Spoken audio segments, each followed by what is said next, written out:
Bismillahirrahmanirrahim. Assalamualaikum warahmatullahi wabarakatuh.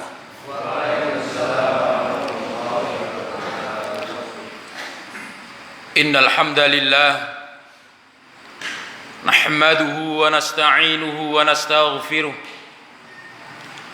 wa na'udzu billahi min shururi anfusina wa min sayyiati a'malina.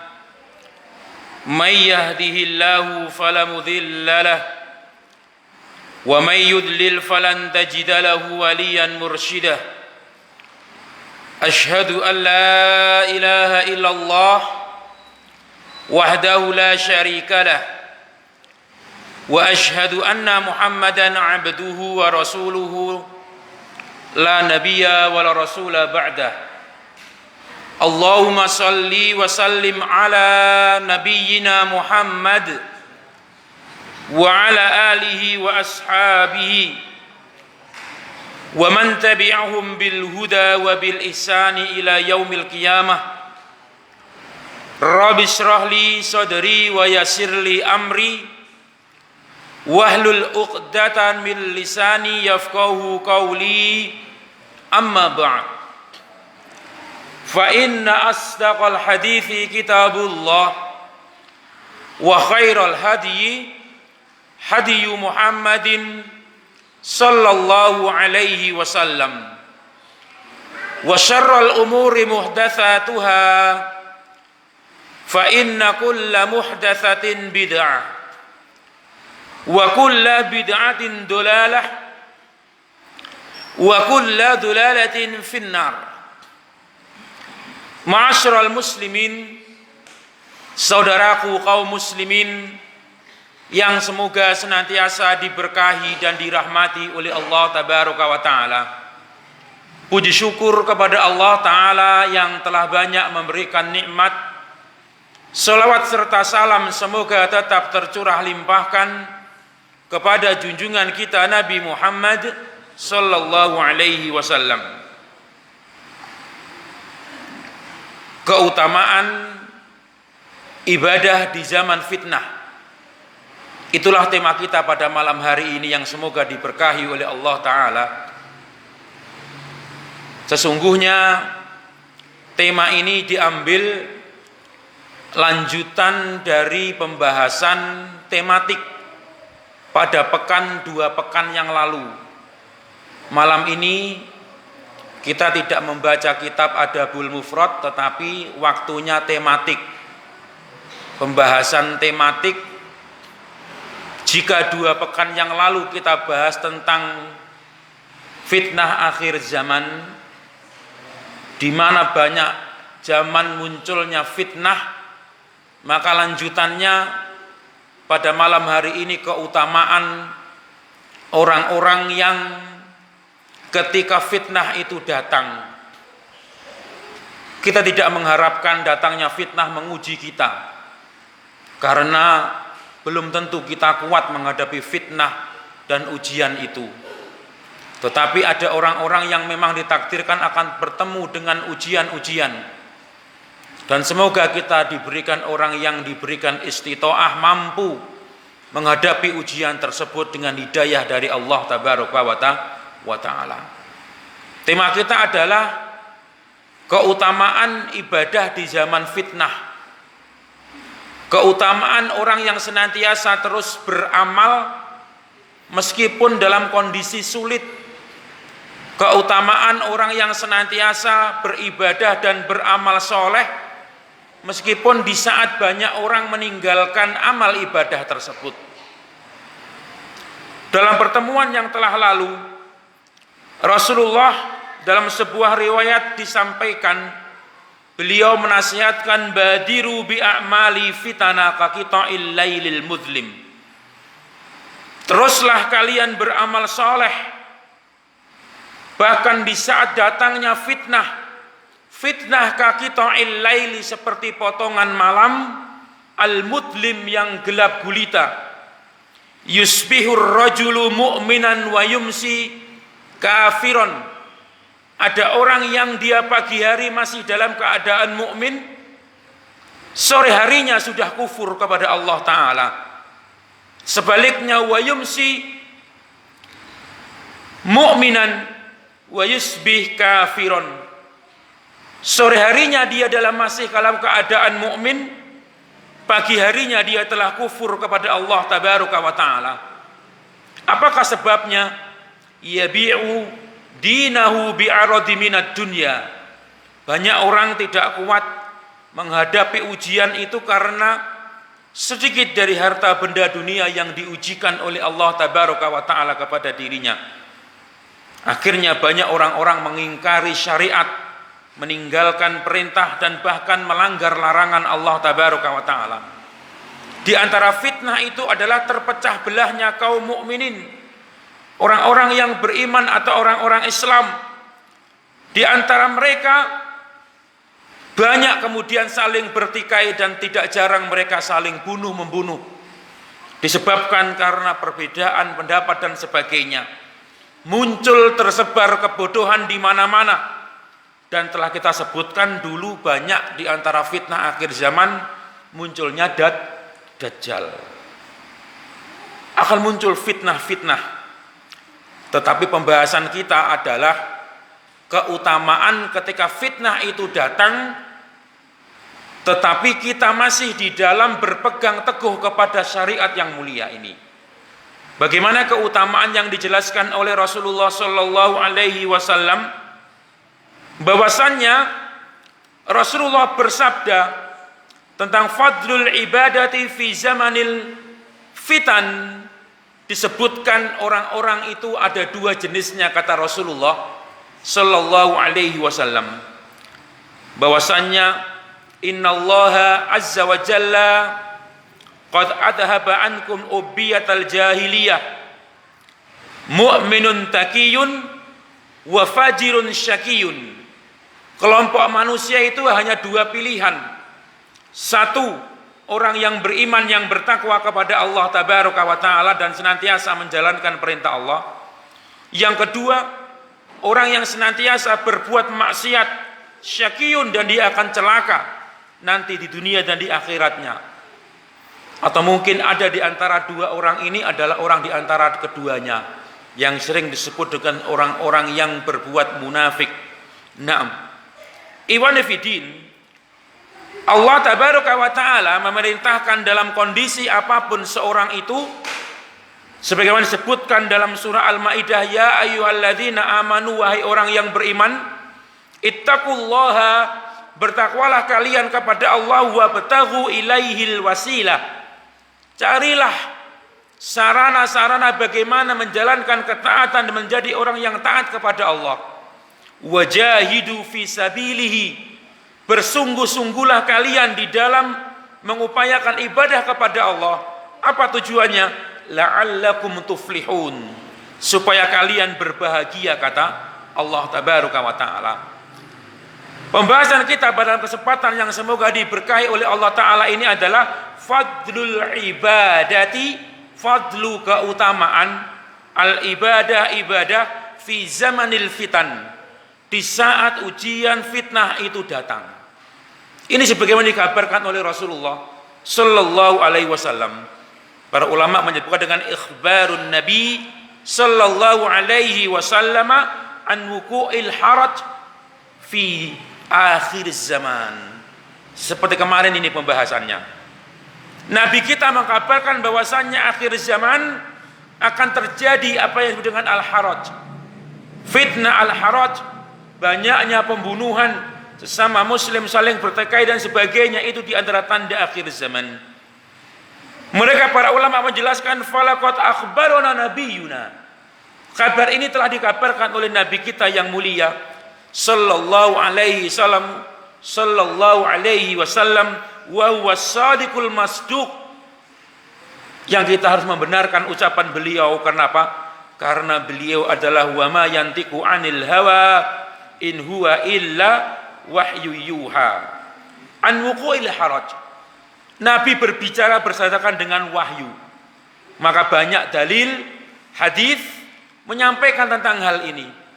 Keutamaannya jelas. Di saat kita bertemu dengan fitnah atau sulitnya menjalankan agama, nanti akan datang pada saat itu dikabarkan oleh beliau baginda Nabi dalam sebuah riwayat yang diriwayatkan oleh sahabat yang mulia Anas bin Malik. Beliau menyampaikan bahwasannya sayati 'alan nasi zamanun as-sabiru 'ala dinihi kal qabid 'alal jamar. Orang yang bersabar di atas agamanya dia seolah seperti menggenggam bara api, kata Rasulullah sallallahu alaihi wasallam. Tetapi ada pahala yang akan diberikan orang-orang itu kepada orang-orang itu oleh Allah tabaraka wa taala. Riwayat yang pertama disampaikan oleh Imam Al-Bukhari dan Muslim, sebuah riwayat dari Abu Hurairah radhiyallahu taala anhu. Beliau menyampaikan di antara fitnah akhir zaman, kemarin sudah banyak Pak kita sebutkan ya Pak ya. Sudah banyak, di antaranya maraknya musik, riba, banyaknya perempuan berpakaian tapi telanjang, iya toh? Kasiyatun ariyatun. Di antara lain beliau menyampaikan yataqarabuz zaman. Zaman itu seperti singkat dan cepat sekali berlalu. Itu termasuk fitnah akhir zaman. Sehingga kalau orang tidak pandai memanfaatkan waktu, dia akan dilindas zaman.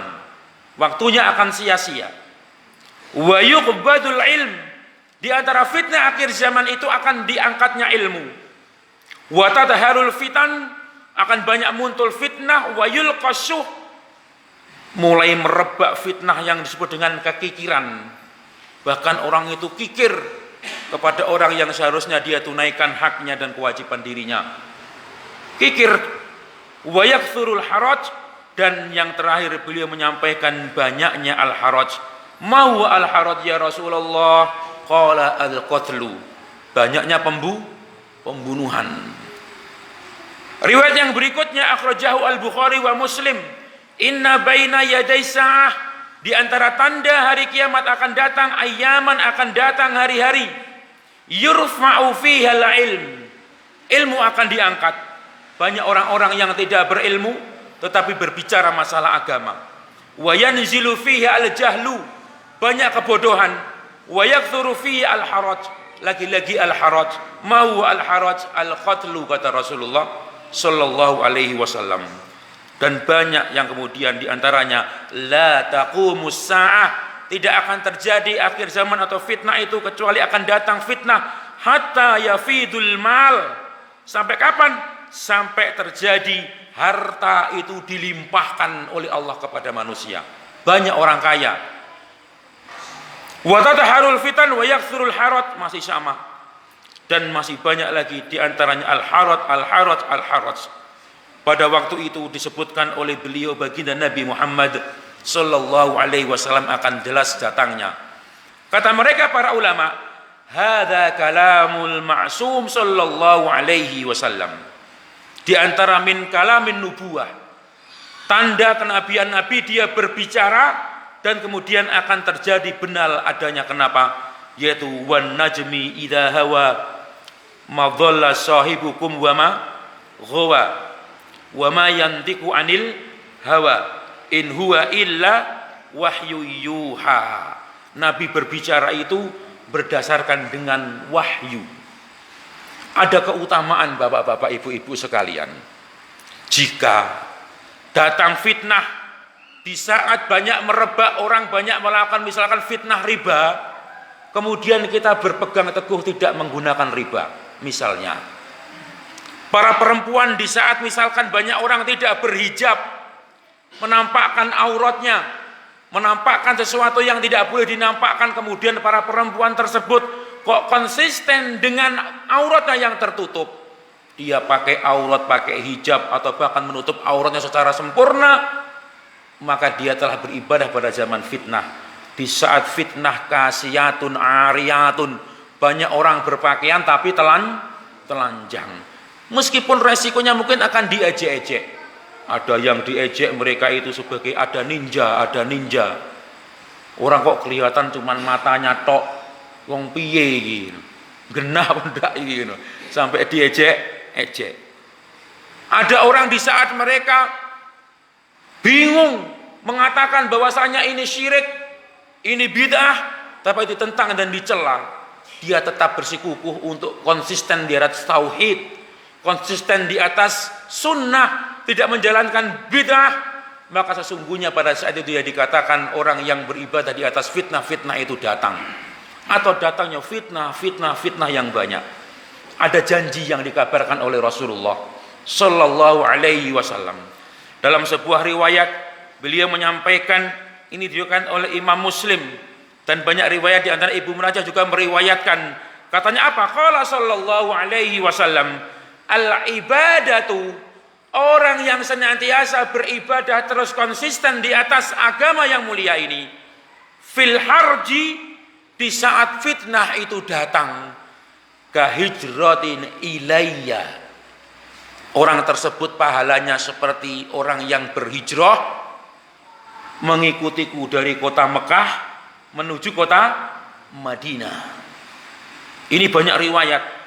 Kalau tadi diriwayat oleh Imam Muslim, yang kedua diriwayatkan oleh Imam Ahmad dan Tabrani. Sama, kalau tadi lafadznya al-ibadatu, Imam Ahmad meriwayatkan dengan al-amalu, beramal fil harji kahijrati ilayya. Orang yang beramal soleh, mengerjakan syariat di saat fitnah itu datang, di saat dia sulit menjalankan, kemudian tetap dia bisa menjalankan, dia seperti orang yang berhijrah kepadaku, kata Rasulullah Sallallahu Alaihi Wasallam.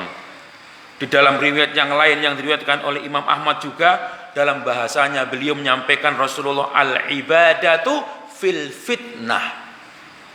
Orang yang beribadah di zaman fitnah, di saat menjalankan ibadah itu sulit, tetapi dia tetap konsisten, kal hijrati ilayya, orang tersebut pahalanya seperti orang yang berhijrah menujuku, yaitu mengikuti jejak hijrahnya Rasulullah Sallallahu Alaihi Wasallam. Kita bahas menjelaskannya ini sebagaimana oleh para ulama, biar kita terbimbing. Satu, kita kutipkan dari apa yang disampaikan oleh Imam An-Nawawi dalam syarah Sahih Muslim. Beliau menjelaskan tentang al-ibadatu fil harji, beribadah pada masa fitnah, kahijratin ilayya, al-muradu bil harji huna al-fitnah. Al-harju di situ maksudnya al-fitnah. Beribadah ketika fitnah itu muncul, waqtilatu umurin nas. Di saat banyak manusia mereka tersamarkan terhadap urusannya. Ilmu itu tersamarkan. Di banyak orang ketika mereka bingung, yang benar yang mana ilmunya ini. Beliau menyampaikan wasababu kasrati fadlil ibadah fihi. Mengapa Rasulullah menyatakan ibadah pada waktu itu berlipat diberikan pahalanya oleh Allah? Annan nas, kata beliau, yakfuluna anha. Di saat banyak manusia lupa, wa yastaghiluna anha wa la yatafarraq laha illa afrad. Tidak banyak orang yang mengingat kecuali hanya segelintir manusia saja. Kata Imam An-Nawawi penjelasannya. Yang kedua, kita mengambil penjelasan dari yang disampaikan oleh Ibnu Hajar dalam Fathul Barinya. Beliau menyampaikan qala al-Qurtubi innal fitan wal masyaqqa al-balighah. Kapan zaman fitnah itu? Zaman di saat ketika fitnah itu memuncak, sehingga kalau orang beribadah itu diejek-ejek sampai terkucilkan. Sataqa'u hatta yakhifu amruddin, sampai kemudian perkara urusan agama diremehkan. Alah, hari gini masih mengikuti perilaku orang kuno, akhirnya diejek-ejek, dijuluki kadrun. Apa Pak kadrun? Kadal gurun. Katanya para pengikut ajaran padang pasir, katanya diejek-ejek. Wa yaqilul i'tina'u bi amri. Banyak orang menyepelekan pada waktu itu. La yabqa li ahadi i'tina illa bi amri dunyahu. Tidak tersisa manusia itu mengukur sepermasalahan hanya dengan ukuran tolak ukur dunia. Menguntungkan tidak ini dalam urusan duniaku. Akhirnya kalau tidak menguntungkan dianggap ketinggalan, dianggap sebagai kuno. Banyak manusia begitu. Itu dari Ibnu Hajar dalam Fathul Barinya. Siapa lagi? Masih banyak lagi. Wa fi kitabi Tadrizi Riyadhis Shalihin disebutkan qala al-Qurtubi. Siapa orang-orang itu? Al-mutamassik fi dzalikal waqt. Orang yang pada waktu itu ketika fitnah datang, beragama sulit, dia tetap konsisten dengan agamanya. Wal muqati'u ilaiha, meskipun dia harus terputus dari hubungan karena diejek-ejek, meskipun dia harus mengasingkan diri dari kebanyakan manusia karena banyak manusia telah menjalankan kemaksiatan. Nah, ini buahnya dari pendapat para ulama bahwasanya siapa mereka itu? Orang yang dia beribadah pada saat sedang sulit. Beribadah karena banyak orang sudah diangkat ilmunya bahkan bingung tentang pengertian seperti kal hijrati ilayya itu adalah nanti banyak maknanya ya Pak ya. Pengertian hijrah itu kalau kita mempelajarinya, hijrah itu secara hukum pengertiannya asalnya adalah al-intiqal min baladi syirik ila baladil Islam dalam terminologi Islam. Ya, setiap orang yang pindah dari negeri yang mengandung unsur kesyirikan ke negeri yang itu syariat Islam dijalankan. Tapi nanti harus perlu dipahami, ada keutamaannya di sini karena bentuk hijrah itu bermacam-macam. Pertama, hijrah itu ada dua jenisnya. Hijratul amah wa hijratul khasah. Hijratul amah, hijrah secara umum itu adalah setiap orang yang hijrah, tinggal dari mana saja, baik itu pada zaman Nabi atau zaman sekarang. Pokoknya dia hijrah meninggalkan keburukan dari tempat yang dia sulit meninggalkan kemaksiatan atau dia sulit menjalankan syariat ke tempat yang mudah menjalankan syariat, itu namanya hijrah. Kapan saja. Hijratul amah. Tetapi yang dimaksud dengan hadis ini nanti adalah hijratul khasah. Hijrah secara khusus yang waktunya adalah pada zaman Nabi Muhammad sallallahu alaihi wasallam, yang waktunya sudah terputus Pak, waktunya sudah habis. Rasulullah pernah bersabda dalam sebuah riwayat ini disampaikan oleh Imam Al-Bukhari dan disampaikan oleh Imam Muslim, la hijrata ba'dal fathi, tidak ada lagi kata istilah hijrah setelah penaklukan kota Mekah. Walakin jihadun wa niyatun wa idastunfirtum fanfiru. Ini yang disebutkan oleh mereka para ulama yang dimaknai dengan hijratul khasah. Hijrah yang maknanya adalah hijrah yang dilakukan oleh Rasulullah, yang diikuti oleh mereka para sahabatnya. Yang dimaksud ini terputus, sudah selesai pada zaman Nabi, yaitu ketika Fathul Mekah. Tetapi nanti ada hijrah yang disebut dengan hijrah secara maknawi. Hijrah yang tidak terputus sampai kapanpun, sampai hari kiamat. Yang kita bahas itu yang pertama ini, yang hijrah pada zaman Rasulullah. Orang-orang yang hijrah pada zaman Nabi itu memiliki keutamaan Pak. Orang-orang sabiqunal awwalun itu memiliki keutamaan. Kadang-kadang kedudukan yang membuat kita itu iri. Lah dah penake ya dadi sabiqunal awwaluna. Dipuji oleh Allah, dipuji oleh Rasulullah, mendapatkan keutamaan. Nah, kita ini manusia akhir zaman. Para masyayikh sering menyampaikan hadis ini, bahwasanya orang yang beramal beribadah dalam masa-masa fitnah kal hijrati ilayya, banyak disampaikan untuk menyemangati kaum muslimin untuk memegang sunnah ini Pak. Beberapa waktu yang lalu Syekh Sulaiman Ar-Ruhaili, kemarin ada Syekh Ibrahim menyampaikan maknanya ini, disampaikan dalam daurah panjang lebar dijelaskan oleh beliau, dan semoga nanti ini juga menjadi penyemangat. Kita meskipun tidak pernah mendapatkan waktu hijrah bersama dengan Rasulullah, tetapi ada keutamaan yang akan diberikan oleh Allah Ta'ala. Orang yang setiap konsisten dalam sunnah di saat-saat sulit menjalankan sunnah. Rasulullah mengkabarkan ada iming pahala seperti orang yang berhijrah pada masa waktu itu. Kira-kira senang tidak kalau kita mendapatkan itu?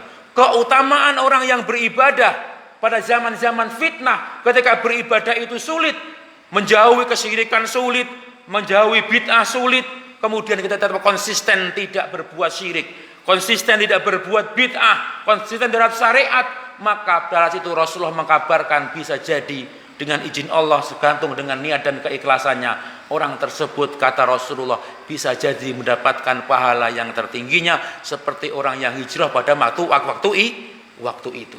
Ini sebagai satu pemupuk, stimulus, pemicu yang kita seharusnya senang untuk berpegang sunnah ini, kata Rasulullah Shallallahu Alaihi Wasallam. Karena nanti ada yang disebut dengan hijrah yang tidak terputus.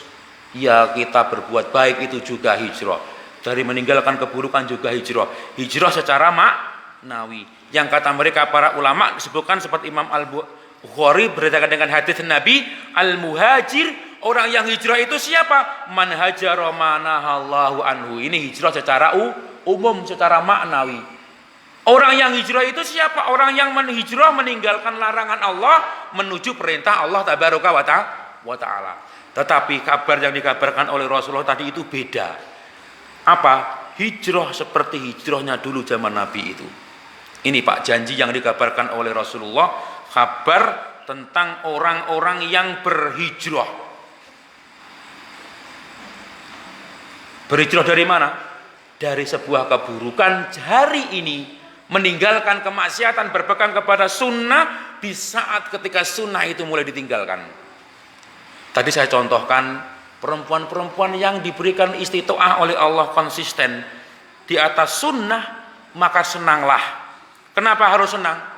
Karena di saat mereka banyak orang mengumbar auratnya, panjenengan diberikan istitoah oleh Allah kemampuan untuk menutup aurat. Gitu. Senang kita. Tidak semua orang bisa seperti itu. Hanya orang-orang yang terpilih saja barangkali orang yang bisa menjalankan semua tadi itu. Kita yang biasanya kok kita di saat orang banyak tidak sholat, kok kita masih bisa sholat bahkan berjamaah kaum laki-laki, bersyukurlah.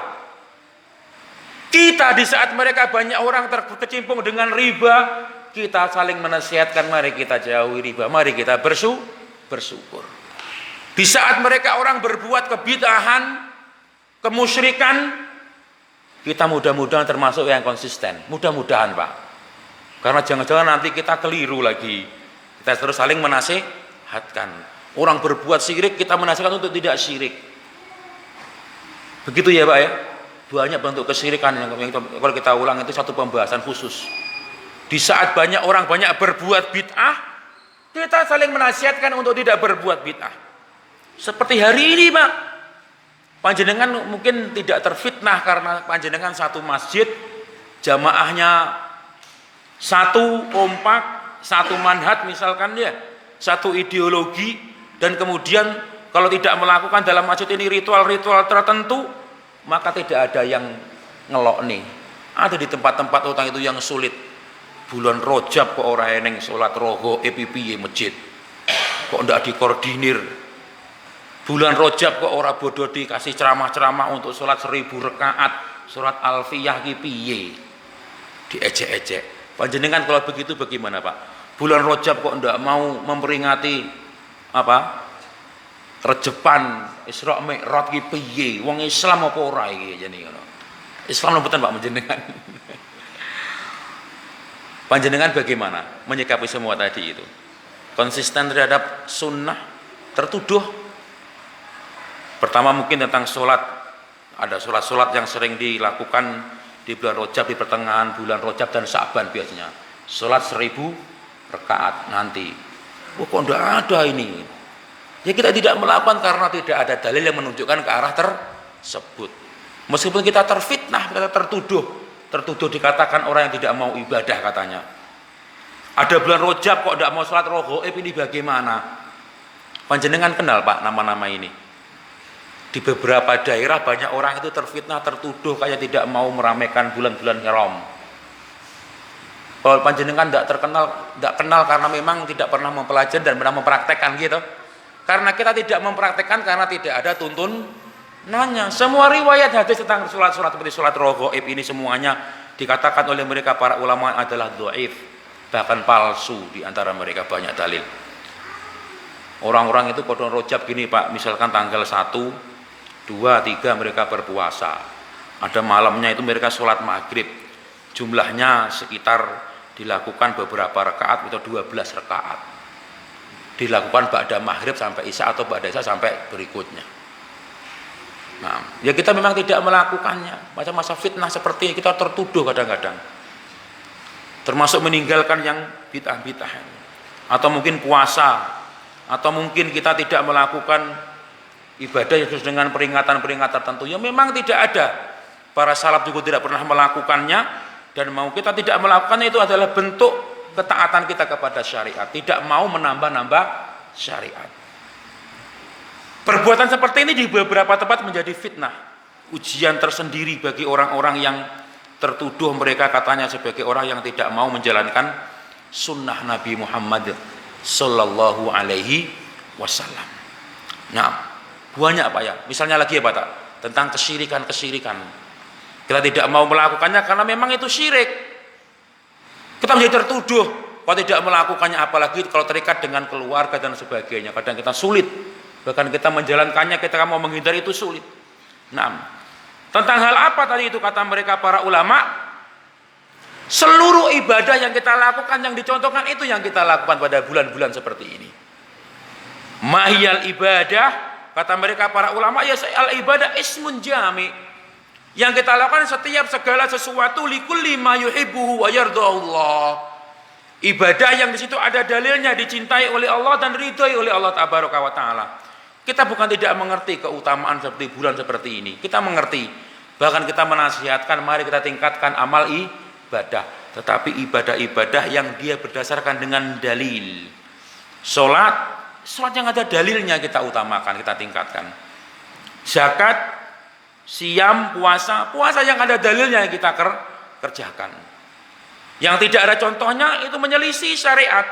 Maka ketika kemudian hal tersebut merebak dan menjadi kebiasaan di masyarakat, maka itu satu ujian tersendiri bagi orang-orang yang menegak sunnah. Ini juga sulit juga di beberapa tempat. Kadang-kadang kalau sebagai satu takmir masjid, di situ ada dua warna. Repot Pak. Satu masjid di situ ada dua warna, ada dua ketakmiran, ada dua kepengurusan, ada dua ideologi, atau semua paham dipakai. Bingung akhirnya. Bingung. Itu pujian. Kadang-kadang orang yang berpegang sunnah menjadi tertuduh. Nah, demikianlah. Tentang semua hal ada tentang masalah ibadah kita kepada Allah tabaraka wa ta'ala. Nah, ibadah yang dikatakan oleh mereka sebagai bentuk syukur kita kepada Allah tabaraka wa ta'ala. Karena kita beribadah seperti Rasulullah, seperti syukrun wajibun wa syukrun mustahab. Kata para ulama, syukur yang wajib ya mengerjakan kewajiban dengan meningkatkan itu saja. Kalau tidak ada dalil khusus tentang ibadah di bulan ini, ya kita yang wajib-wajib bagaimana diperintahkan oleh Allah kita tingkatkan. Salat kita, hal-hal yang wajib di antara yang banyak apa yang kita harus tunaikan, kita tunaikan. Ditambah lagi yang sunnah-sunnah. Ini sebagai bonus. Waktu yang kita umurnya sedikit diberikan waktu kemudian berlipat ganda oleh Allah tabaraka wa ta'ala. Nah, demikian. Ini disebutkan oleh mereka para ulama. Ini sulit. Menegakkan ini sulit. Dan bahkan kita ini harus saling menopangkan ini Pak. Kita harus saling menasihatkan tentang hal ini. Tentang sunnah, berpegang sunnah. Apalagi dalam satu kelompok masjid seperti ini. Kita itu harus punya satu manhaj yang sama. Kalau kita salah saling mengingatkan. Sampai puncaknya nanti itu saling mengingatkan dan ujungnya kita satu pemikiran. Targetnya apa? Semua kita ini harus sama memiliki ilmu yang sama. Itu tujuan kajian kita. Hari ini kita bahas tentang ini, besok kita ulangi lagi. Lusa kita ulangi lagi. Sampai kemudian kita faham, sampai kemudian ilmu kita itu sama sesuai dengan sunnah yang diajarkan oleh Rasulullah Sallallahu Alaihi Wasallam. Nah demikian. Dan ini sulit kata beliau baginda Nabi Muhammad Sallallahu Alaihi Wasallam. Dan Rasulullah sudah mengetahui hal ini. Di antaranya apa? Beliau menyampaikan bahwasanya ja'al Islamu ghariban. Islam itu dulu datangnya asing Pak. Wa sayaudu ghariban kama bada. Maka akan datang terasing lagi nanti orang menjalankan Islam dianggap aneh. Orang yang meninggalkan larangan Islam dianggap orang yang tidak mau beragama. Padahal itu adalah konsep prinsip-prinsip ajaran Islam. Tertuduh dia beragama tapi tertuduh. Sampai kadang Pak, ujian ini seringkali mungkin kita ada yang tidak kuat. Panjenengan nate ketika menjalani sunnah ini kok merasa berat gitu. Kok berat sekali sunnah ini. Aku ora koyok tangga-tanggaku, ora koyok keluargaku, sembarang kok mboten pareng. Terus akhirnya panjenengan merasa bersedih, terus kemudian seolah-olah merasa menjadi orang yang terpojok karena melakukan kesalahan. Nate banyak-banyak berteman dengan orang yang menghibur dan menguatkan hati Pak pada saat itu. Di mana-mana pada saat ini itu sunnah itu mulai tergerus ibaratnya. Kalau tidak kuat kita akan hancur di situ. Maka itu Rasulullah mengatakan orang yang beribadah pada waktu-waktu seperti itu nilainya seperti dulu para sahabat menahan hati dan kepahitan hijrah. Panjenengan ingat tentang masalah hijrah. Ummu Salamah dipisahkan dengan anaknya gitu, dengan suaminya Abu Salamah. Suhaib bin Sinan, hartanya yang baru dia kumpulkan dari muda tiba-tiba harus dia berikan kepada pemuda-pemuda berandalan Quraisy. Gitu, kehilangan harta, kehilangan semuanya. Berat memang. Sama seperti itu. Kita itu hanya diminta ketika datang itu pada waktu itu untuk tetap konsisten. Memang sedih hati kita, berat rasanya seperti dulu para sahabat berat meninggalkan keluarganya hijrah. Kayak begitulah gambarannya.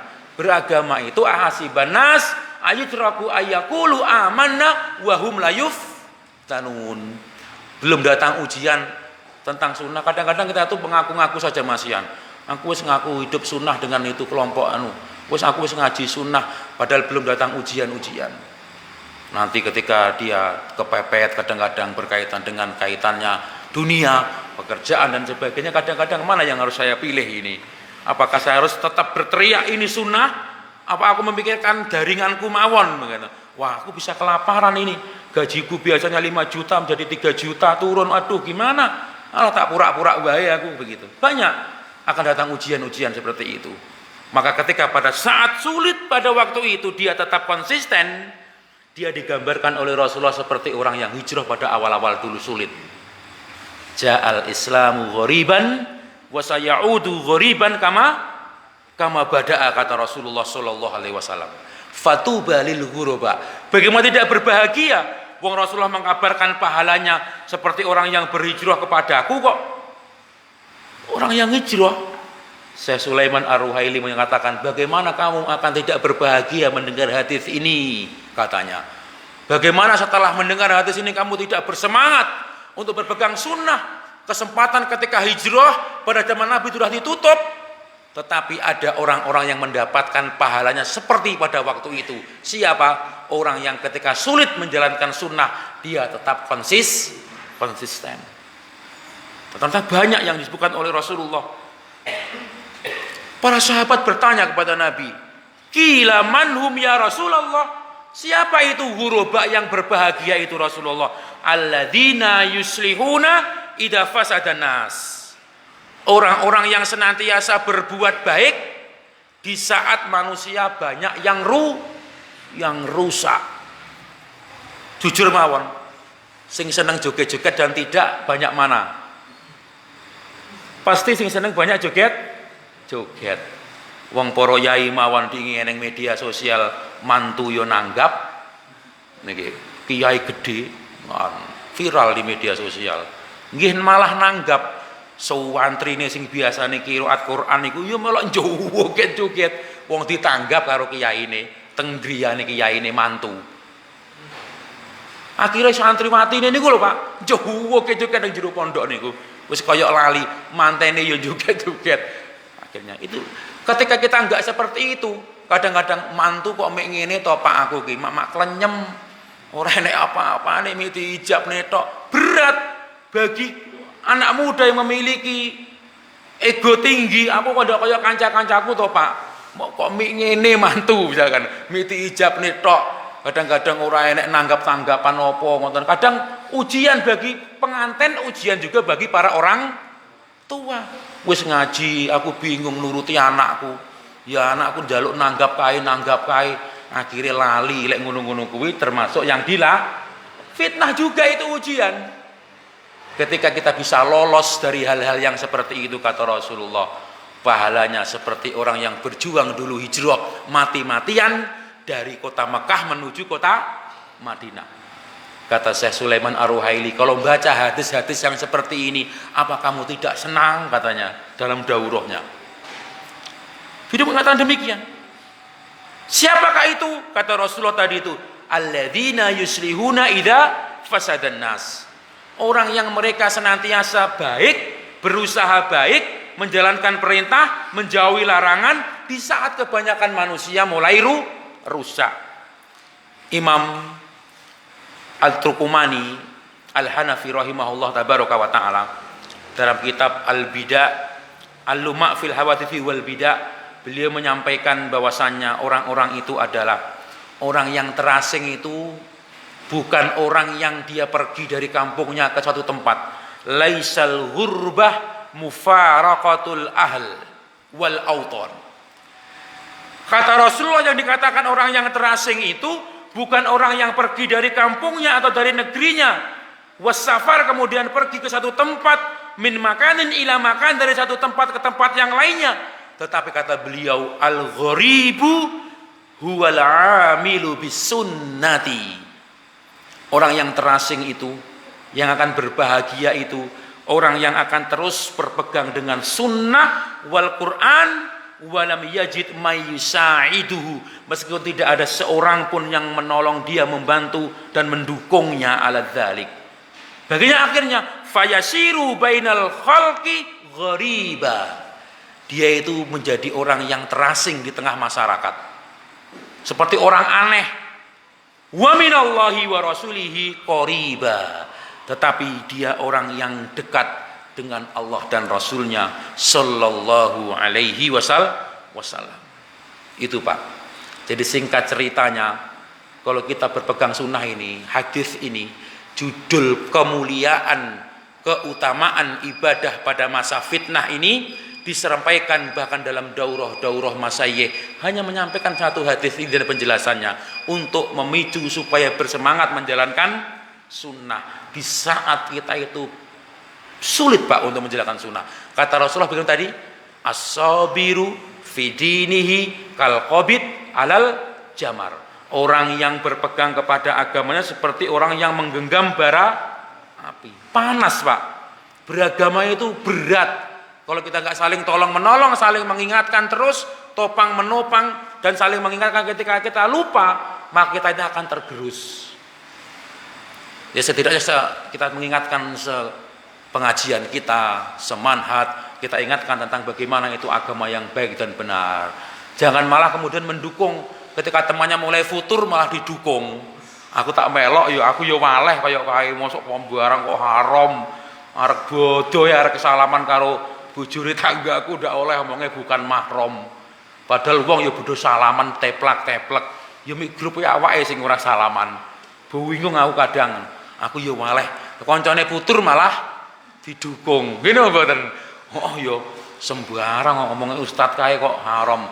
Yo matuke ngaji sing kae oleh sembarang. Kowe nak pokoke cocok los. Ngoten.